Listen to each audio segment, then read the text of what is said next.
Zanzibar. Aliyekuwa mgombea wa nafasi ya urais wa Zanzibar kupitia chama cha UPDP, ndugu Hamadi Ibrahim Mohamed amevishukuru vyombo vya ulinzi na usalama na wananchi wa Zanzibar na Tanzania kwa ujumla kwa kuendeleza kudumisha amani na utulivu wakati wa uchaguzi na baada ya uchaguzi. Kwa taarifa hiyo tujiunge naye mwandishi wetu.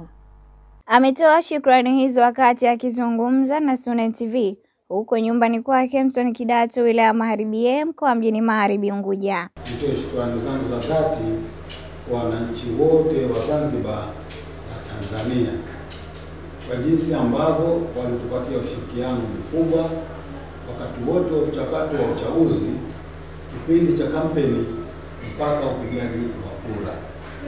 Natumia fursa hii kuwapongeza na kuwashukuru Watanzania wote ambao wametupigia kura. Aidha, ametumia fursa hiyo kumpongeza Rais wa Jamhuri ya Muungano wa Tanzania Dr. Samia Suluhu Hassan kwa ushindi mkubwa aliopata katika uchaguzi mkuu uliofanyika Oktoba 29 mwaka huu, huku akiwasisitiza wananchi kuendeleza umoja na mshikamano na kuondoa itikadi zao za kisiasa ili kuwezesha taifa kufanya harakati za maendeleo. Kwanza nampongeza kwa dhati kabisa Dr. Hussein Ali Hassan Mwinyi kwa ushindi aliopata.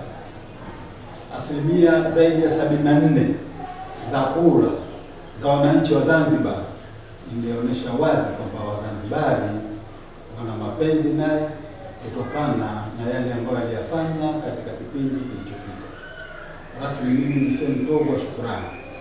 Nimshukuru sana kwa kupokea ushindi huo, na mimi Hamadi Mohamed Ibrahim nakubali ushindi wake kwa dhati kabisa. Nimepokea na niko tayari kushirikiana naye wakati wowote kwa ajili ya maendeleo na maslahi ya nchi yetu. Kwa niaba ya wanachama wa chama cha United People's Democratic Party UPDP, kumpongeza Mheshimiwa mama yetu, dada yetu, nguli wa siasa Dr. Samia Suluhu Hassan.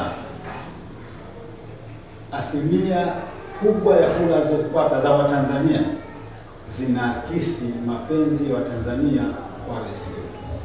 Hivyo nampongeza, na sisi tumekubali ushindi wake kwa moyo safi kabisa. Kwa asilimia zote za ushindi alizozipata, tuko tayari sisi UPDP kushirikiana naye rais wetu wa Jamhuri ya Muungano wa Tanzania. Nikiripoti ni mimi Suhaila Mcha, Sunen TV. Asante sana Suhaila Mcha kwa undani wa taarifa hiyo.